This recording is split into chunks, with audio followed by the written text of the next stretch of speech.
Hello students, we are back with that old topic that was rise of China.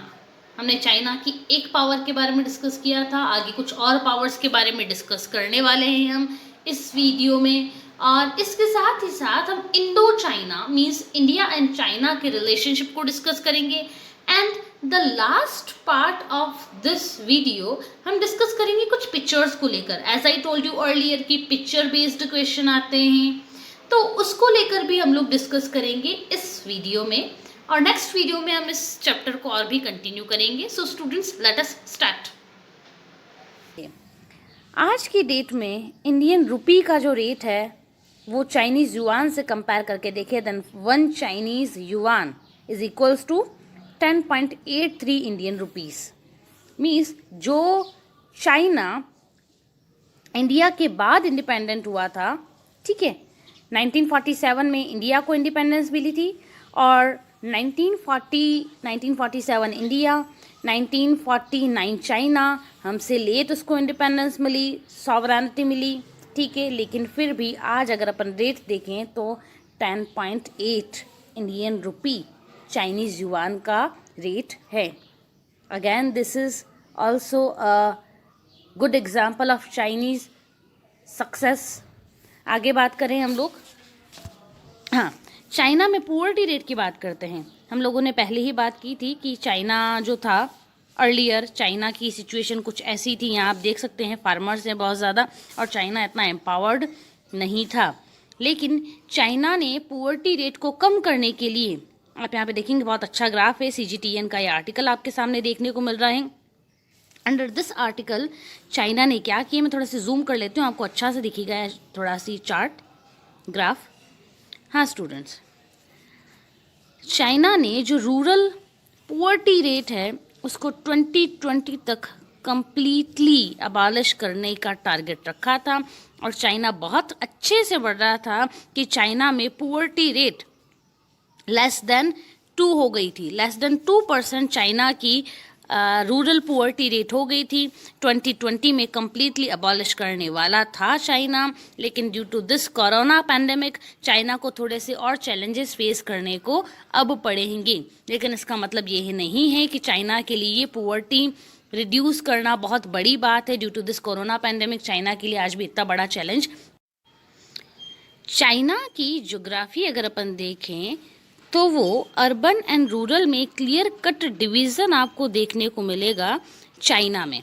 China का जो western part है ये comparatively आपको देखने को मिलेगा रूरल पार्ट, ठीक है। और इसके अलावा अगर अपन चाइना के ईस्टर्न पार्ट की बात करें तो ये आपको अर्बन देखने को मिलेगा, पहली बात।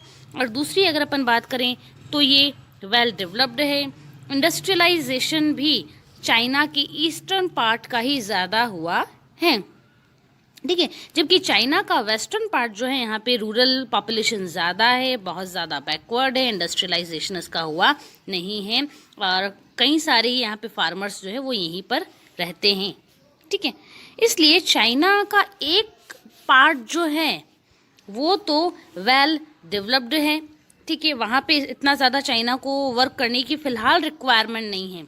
चाइना को अभी काम करने की रिक्वायरमेंट है इस रीजन में, वेस्टर्न चाइना में।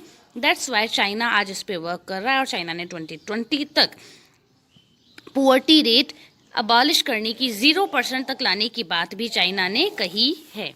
हम लोग आगे बात कर रहे हैं चाइना के और क्या क्या सक्सेस रही हैं। तो आप ये एक मैप देख रहे हैं स्टूडेंट्स। चाइना ने 2013 में अपना एक प्रोजेक्ट स्टार्ट किया जिसको चाइना ने कहा OBOR, ओबोर भी कई लोग इनको कहते हैं, ठीक है, one belt one road initiative of China, ठीक है। अब ये बेल्ट क्या है, रोड क्या है, उसके बारे में अपन देखें। इस मैप को आप अच्छे से देखें, है ना, इस मैप को हम लोग अच्छे से देख रहे हैं। इस मैप में आप नोटिस करेंगे कि यहाँ से एक रोड निकल रहा है, ठीक है, दिस वन, ये रहा, यहाँ से चाइना के यहाँ से वेस्ट ईस्टर्न पार्ट से एक रोड निकल रहा है जो कि वेरियस कंट्रीज से होते हुए वो यूरोप तक पहुँच चुका है, ठीक है, दूसरी बात करते हैं। अगेन चाइना का जो ये साउथ ईस्टर्न पार्ट है, यहाँ से भी अगेन एक रोड निकल रहा है, road in the sense maritime boundary, maritime route निकल रहा है, जो कि वापस कहाँ पे एंड हो रहा है इसका, यहाँ इसका भी यूरोप में एंड हो रहा है। ये है क्या students? In 2013 China introduced new model of connectivity, new way of connectivity which is known as OBOR, one belt one road initiative of China. इसमें चाइना क्या करेगा? चाइना वेरियस कंट्रीज को लोन प्रोवाइड करेगा, इकोनॉमिक एड प्रोवाइड करेगा, और उनके वहाँ से ये 2 टाइप्स के रोड्स या फिर रूट्स डेवलप करेगा। पहला बेल्ट रोड की अपन जो बात करते हैं वो आपका लैंड रूट होगा। अब लैंड रूट में क्या क्या हो सकते हैं? सबसे पहले रोड बनाना, रोड में, हाँ ठीक है, रोड बिल्डिंग। इसके अलावा अपन देखें तो रेलवे, ये दोनों ही रूट्स डेवलप करेगा चाइना। कहाँ? जो उसका सरफेस रीजन होगा यहाँ पे। तो ये वाला जो है आपका बेल्ट है, ठीक है, जिसको अपन सिल्क रूट कहते हैं, आप लोगों ने हिस्ट्री में पढ़ा होगा। दूसरा, चाइना अपनी मैरीटाइम कनेक्टिविटी को इंक्रीज करने के लिए क्या करेगा? मैरीटाइम कनेक्टिविटी को इंक्रीज करने के लिए चाइना वेरियस कंट्रीज को लोन प्रोवाइड करेगा, और लोन प्रोवाइड करके चाइना वहाँ पे कुछ एक पोर्ट्स डेवलप करेगा। उन पोर्ट्स के थ्रू ही चाइना अपना ट्रेड एंड बिजनेस और अपने कार्गोज को एक जगह से दूसरी जगह तक पहुँचाने के लिए, डिलीवरी करने के लिए उसको ईजी रहेगा। आप यहाँ देखेंगे, चाहे वो बांग्लादेश हो, ठीक है, चाहे वो श्रीलंका हो, केन्या, हर जगह पर चाइना ने, आप ये बिल्कुल रूट को फॉलो कर रहे हैं, और यहाँ से यहाँ तक होते हुए चाइना यूरोप तक पहुँच चुका है। यही है चाइना की सक्सेस की। जो चाइना 1949 में इंडिपेंडेंट हुआ था, वो चाइना आज अपने नेबरिंग कंट्री ही नहीं बल्कि नेबरिंग कॉन्टिनेंट तक को भी इकोनॉमिक एड प्रोवाइड कर रहा है, और इस इकोनॉमिक एड के थ्रू वो वहाँ के डेवलपमेंट को और ज़्यादा बूस्ट और बूम प्रोवाइड कर रहा है। इवन दो चाइना के इंटेंशंस यहाँ पे क्या रहे हैं, क्या नहीं रहे हैं। स्कूल स्टूडेंट्स के लिए, स्कूल लेवल के स्टूडेंट्स के लिए ये इतनी ज़्यादा इम्पॉर्टेंट बात नहीं है। अगर आप लोग चाहते हैं कि इस पर आपको इन डिटेल एक वीडियो चाहिए तो आप मुझे कमेंट बॉक्स में मेंशन कर सकते हैं। I will definitely make a video on this model of Chinese economy. लेकिन हाँ, एक बात ज़रूर है कि चाइना ने जिस तरह से इस ओबोर को स्टार्ट किया है, उसकी वजह से चाइना को कहा गया है development engine. China is working like a development engine.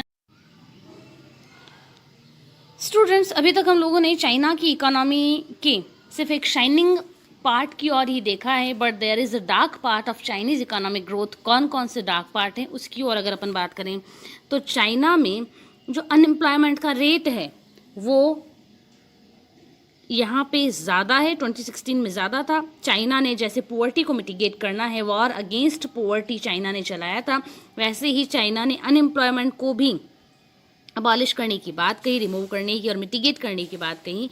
China इसमें आगे बढ़ भी रहा था 4.02 से 3.9, 3.8, ठीक है, लेकिन 2019 में 3.8 पर ही कांस्टेंट रहा, और आज की डेट में क्योंकि कोरोना की वजह से वर्ल्ड इकोनॉमिक एक्टिविटीज़ जो है कहीं स्टॉप हो गई हैं, ठीक है, उनको हार्म पहुंचा है। दैट्स वाई चाइना में एक्सपेक्टेड है कि 2024 तक भी चाइना में यही 3.8% की रेट से अनएम्प्लॉयमेंट। सेकेंड पॉइंट अगर अपन देखें तो मैं आपको पहले भी बता चुकी हूँ that Chinese geography is divided into 2 demographic points which are rural and urban. China में आपको एक क्लियर कट डिवीज़न देखने को मिलेगा, रूरल एंड अर्बन में, डेवलप्ड एंड अनडेवलप्ड में, industrialist and farmer like situation और पुअर्टी में, ठीक है।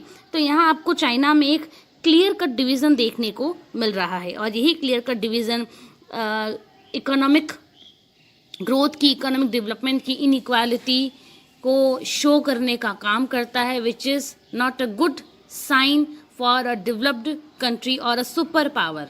एक सुपर पावर में इक्वल डेवलपमेंट होना बहुत ज़्यादा ज़रूरी। स्टूडेंट्स, जैसे ही चाइना में प्राइवेटाइजेशन आया, डेंग जियाओपिंग ने जिस प्राइवेटाइजेशन की पॉलिसी को इंट्रोड्यूस किया था, स्टार्ट किया था, उसकी वजह से चाइना में inequality day by day create होती जा रही है और इंक्रीज होती जा रही है। क्रिएट करना भी एक रॉन्ग वर्ड होगा, इंक्रीज हो रही है, इज मच बेटर वर्ल्ड। ठीक है, चाइना में डे बाय डे जो इकोनॉमिक इनइक्वालिटी है वो इंक्रीज होती जा रही है। जब सब कुछ गवर्नमेंट ओन्ड था, स्टेट ओन्ड था, तब स्टेट जो था मोर और लेस इक्वल डिवीज़न करती थी। ठीक है, लेकिन जब से प्राइवेटाइजेशन इंट्रोड्यूस हुआ है 1982 से, डेंग जियाओपिंग ने इंट्रोड्यूस किया था, उसके बाद से इनइक्वालिटी इंक्रीज होती जा रही है। प्राइवेट प्रॉपर्टी होल्डर्स जो हैं वो मोर एंड मोर इन्वेस्ट करके मोर एंड मोर मनी अर्न कर रहे हैं, जबकि जिनके पास प्राइवेट प्रॉपर्टी नहीं है वो आज भी एज अ वर्कर ही चाइना में काम करते देखे जा सकते हैं। 2018 का गिनी इंडेक्स देखें स्टूडेंट्स, गिनी इंडेक्स जो है वो इनइक्वालिटी को मेजर करने का काम करता है। ये चाइना की स्टेट गवर्नमेंट ने जो डेटा प्रोवाइड किए हैं उसी को एनालाइज करने का काम करता है। और गिनी इंडेक्स में अगर अपन देखें then China reached a score 46.8 points, जो कि चाइना में इस इनइक्वालिटी को शो करने का काम करता है। आगे बढ़ते हैं कि चाइना में स्टूडेंट्स अगर अपन देखें तो वर्कर्स की जो सिचुएशन है वो भी ज़्यादा अच्छी नहीं है। चाइना में एक एस्टिमेट है, माना जाता है, वेरियस आर्टिकल्स इस पर पब्लिश हुए कि चाइना में वर्कर्स की सिचुएशन जो है वो वैसी ही है जैसी कि इंडस्ट्रियलाइजेशन के दौरान रेस्ट ऑफ द वर्ल्ड की थी। आप लोग लास्ट ईयर पढ़ भी चुके हैं चैप्टर इंडस्ट्रियलाइजेशन, तो आपको मालूम होगा, आप लोगों को मुझे बताने की रिक्वायरमेंट इतनी ज़्यादा नहीं है। आगे अगर अपन देखें इंडो चाइना रिलेशनशिप के बारे में देखें स्टूडेंट्स, इंडो चाइना रिलेशंस जो हैं वो भी इतने ज़्यादा अच्छे नहीं रहे हैं, अप एंड डाउन आते रहे हैं इन इंडो चाइना रिलेशनशिप में भी। बात करते हैं 1949 से। 1949 में चाइना को जब इंडिपेंडेंस मिली थी, सॉवरेनिटी चाइनीज़ गवर्नमेंट को मिली थी, दैट टाइम इसको सबसे पहले अगर किसी ने रिकॉग्निशन प्रोवाइड की थी तो वो इंडिया एंड यूएसएसआर था। इंडिया और यूएसएसआर ने चाइना को as a nation recognition provide की थी। ठीक है, देयर आफ्टर 1954 में, है ना, 1954 में इंडिया चाइना के बीच में पंचशील एग्रीमेंट हुआ। आप लोगों को मालूम है पंचशील एग्रीमेंट क्या होता है, मैं पहले आपको बता चुकी हूँ in the chapter of cold war, era of cold war. ठीक है, लेकिन उसके बाद क्या हुआ, धीरे धीरे करके चाइना ने इंडिया को एज अ थ्रेट देखा और चाइना ने इंडिया को एज अ कॉम्पिटिटर देखा। और इस कॉम्पिटिटर के फॉर्म में इंडिया को देखने की वजह से चाइना की इंडिया के टूवर्ड्स जो एटीट्यूड था वो चेंज होने में इतना टाइम नहीं लगा। जैसे ही दलाई लामा इंडिया में आते हैं, दलाई लामा इंडिया में असाइलम लेते हैं, वैसे ही इंडिया और चाइना की एनिमिटी और ज़्यादा इंक्रीज होती है। और in 1962 China attacked on India. India was not prepared और India was not mentally prepared for this attack. India expect ही नहीं कर रहा था कि चाइना कभी इंडिया पे अटैक कर भी सकता है, क्योंकि हम लोगों ने तो पंचशील एग्रीमेंट साइन किया हुआ था और पंचशील एग्रीमेंट का ही एक पार्ट था that we will not attack on each other and we will solve all the disputes bilaterally on a common forum. ठीक है, लेकिन हम लोगों ने ऐसी कभी एक्सपेक्टेशन थी नहीं। चाइना ने सडन अटैक इंडिया के ऊपर किया और क्योंकि it was a sudden attack that's why China ने इंडिया की एक बहुत बड़ा लैंड अक्वायर कर लिया। उसके बारे में मैं आपको बताऊंगी कौन कौन से एरियाज चाइना ने अक्वायर किए हैं। ठीक है, बाउंड्री इश्यूज हम लोगों के पास आज भी बहुत ज़्यादा हैं। हम लोग पहले कौन कौन सा एरिया चाइना ने अक्वायर किया था उसकी बात कर लेते हैं और later on we will discuss about the boundary issues. ठीक है, hypothetically this is Indian map, मुझे आता नहीं क्लियर बनाना, लेकिन हाँ मैं आपको एक ब्रीफ रफ आइडिया दे रही हूँ मैं आपको। This is Bangladesh. ठीक है, उसके बाद ये हमारी नॉर्थ ईस्टर्न स्टेट यहाँ आते हैं। ठीक है, तो चाइना ने इंडिया के ऊपर अटैक किया। अटैक जो था वो अरुणाचल प्रदेश, जो आज का नेफा, अरुणाचल प्रदेश जो पहले नेफा कहलाता था, north east frontier agency, NEFA, north east frontier agency कहलाता था पहले। इंडिया ने बिफोर 1962 नेफा को कोई स्टेटहुड प्रोवाइड नहीं किया था, इसको नेफा ही कहते थे, अरुणाचल प्रदेश को नहीं था। चाइना ने इसको अक्वायर किया, मतलब मोस्ट ऑफ द पार्ट, मैं पूरा नहीं कह रही हूँ कि पूरा अरुणाचल प्रदेश चाइना ने ले लिया, लेकिन हाँ इसका most of the part China ने अक्वायर किया। ठीक है, उसके बाद अगर अपन बात करें जम्मू कश्मीर, हिमाचल प्रदेश, उत्तराखंड, यहाँ से होते हुए चाइना ने इनकी भी लैंड को पार्शली अक्वायर करने का काम चाइना ने किया।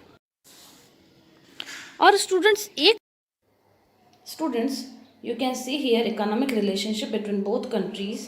ट्रेडिंग इकोनॉमिक्स ने ये एनालिसिस अपना प्रेजेंट किया है।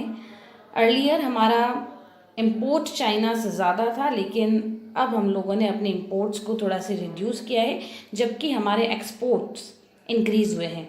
रीज़न चाहे मेक इन इंडिया हो, चाहे स्वदेशी मूवमेंट हो, या फिर कुछ और, लेकिन हाँ एक पॉजिटिविटी है कि हमारे एक्सपोर्ट्स इंक्रीज़ हुए हैं, जबकि इंडिया एम्पावर होते हुए लिटिल बिट उसने डिक्रीज़ किया है अपने इम्पोर्ट्स को।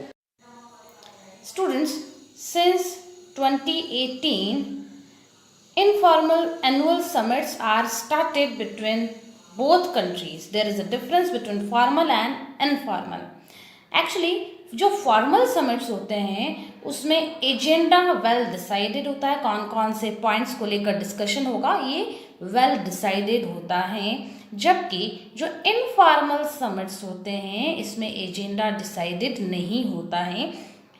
एक्चुअली जो इनफॉर्मल समिट है वो दोनों कंट्रीज़ के बीच में कल्चरल सोशल हेरिटेज को समझने के लिए और कैसे दोनों के बीच में cooperation more and more increase हो सकता है, रिलेशनशिप को कैसे इम्प्रूव कर सकते हैं, कैसे हम लोग किन किन प्लेटफॉर्म्स को लेकर हम म्यूचुअल अंडरस्टैंडिंग क्रिएट कर सकते हैं, कैसे एक दूसरे के बेनिफिट्स को अवेल कर सकते हैं, इन बातों को लेकर डिस्कशन होता है। लेकिन हाँ एजेंडा वेल डिसाइडेड नहीं होता है। 2018 का जो फर्स्ट समिट था वो most defamed city of China में हुआ था, विच इज वुहान। और सेकेंड अगर अपन देखें, सेकेंड इनफॉर्मल समिट हुआ था तमिलनाडु में, और तमिलनाडु का एक रीजन है ममल्लापुरम, जिसको महाबलीपुरम भी कहते हैं। महाबलीपुरम इसीलिए चूज़ किया क्योंकि इसकी अपनी एक हेरिटेज है, लेगेसी है, और ऐसा माना जाता है that in ancient time Mahabalipuram के साथ चाइना के अच्छे ट्रेड रिलेशनशिप थे। दैट्स वाई महाबलीपुरम की एक सॉफ्ट पावर को देखते हुए गवर्नमेंट ऑफ इंडिया ने second informal summit which was held in 2019 उसके लिए महाबलीपुरम को चूज़ किया, which is situated in Tamil Nadu. लोग कोशिश ज़रूर कर सकते हैं। जैसा मैंने आपको पहले ही बताया था कि आपके बोर्ड एग्ज़ाम में 12th बोर्ड एग्ज़ाम में कुछ पिक्चर बेस्ड क्वेश्चंस भी होते हैं। 5 मार्क के क्वेश्चन होते हैं, वेटेज ज़्यादा है, इस वजह से मैंने जो भी पिक्चर्स आपके बुक में अवेलेबल थी उनको और ज़्यादा अच्छे से देखने की कोशिश की है। ये मैं आपको एक एक पिक्चर जूम करके दिखाने की कोशिश करूँगी।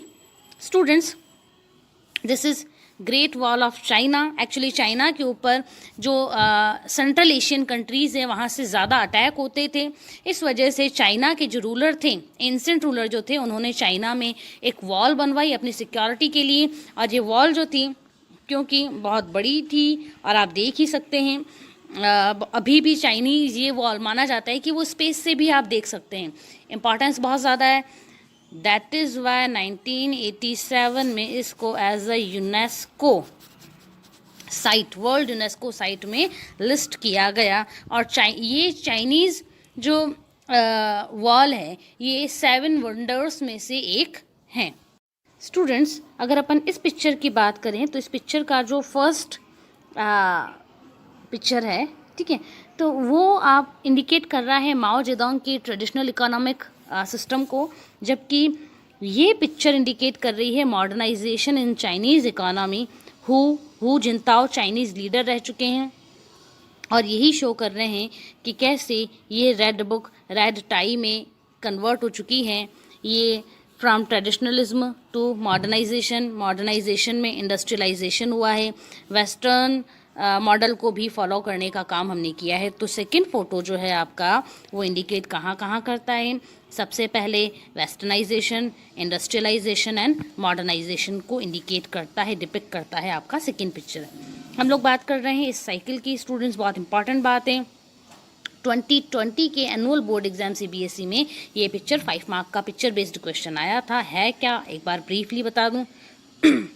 ये चाइनीज़ जो कम्युनिस्ट पार्टी है, ऑल ओवर द वर्ल्ड आप कम्युनिस्ट पार्टी कोई भी देखें उसका सिंबल आपको ऐसा ही दिखेगा। मोर और लेस कुछ एक इसमें कुछ पॉइंट्स ऐड हो जाएंगे, ठीक है, लेकिन मोर और लेस ऐसा ही रहता है। तो ये तो चाइना की आइडियोलॉजी को इंडिकेट कर रहा है और सेकंड व्हील जो है वो इंडिकेट कर रहा है कि कैसे चाइना ने वर्ल्ड इकोनॉमी के साथ अपने आप को मर्ज कर लिया है। और ये साइकिल क्यों इन्होंने ली, क्योंकि China is a very big user of bicycles. China बहुत ज़्यादा बाइसिकल्स यूज़ करता है। ये देखें, फोर्थ पिक्चर की और बात करते हैं हम लोग। आपको यहाँ पर जो दिख रहे हैं ये हमारे ex prime minister Shri Manmohan Singh हैं। ठीक है, मैंने आपको बताया था till 1991 India was not interested in ASEAN. ठीक है, लेकिन 1991 के बाद हमारे पास कोई भी एक सुपर पावर हमारी अलाई नहीं रही थी। अमेरिका के साथ भी हमारे रिलेशनशिप अच्छे नहीं थे दैट टाइम। सो इंडिया को अपने जो फ्रेंडशिप सेंटर्स थे वो कहीं ना कहीं शिफ्ट करने की रिक्वायरमेंट थी और इंडिया ने आसियान की ओर ध्यान दिया। लेकिन आसियान की ओर ध्यान तो दे दिया, पर आसियान इकोनॉमीज़ के साथ इंडिया कॉम्पीट करने की सिचुएशन में नहीं था। आपको यहाँ पे दिख रहा है कंपटीशन, हम आसियान के मेंबर हैं। ठीक है, तो ये आसियान है और आसियान के साथ अगर अपन इंडिया कहीं पर भी इंगेजमेंट अपना इंक्रीज़ करता है तो इंडिया को भी एक टफ कंपटीशन फेस करना पड़ेगा। और यही हमारे लिए एक बहुत बड़ा मैटर ऑफ कंसर्न था। ईस्ट आसियान नेशंस जो आसियान को इंडिकेट कर ही रहा है। यहाँ पे आप लोग देखेंगे we will have to get use to it. हमको इसकी आदत डालनी होगी, इस कंपटीशन की आदत डालनी होगी। बिकॉज बिफोर 1991 हमारे यहाँ पे इकोनॉमी का कंजर्वेटिव मॉडल जो था वो ट्रेंड में था, लेकिन इस कंजर्वेटिव पॉलिसीज़ को चेंज करके हम लोगों को अडॉप्ट करना पड़ा कंपटीशन को, लिबरलिज्म, प्राइवेटाइजेशन एंड ग्लोबलाइजेशन को, जिसकी आदत पहले हमारी इंडस्ट्रीज़ को नहीं थी। So student,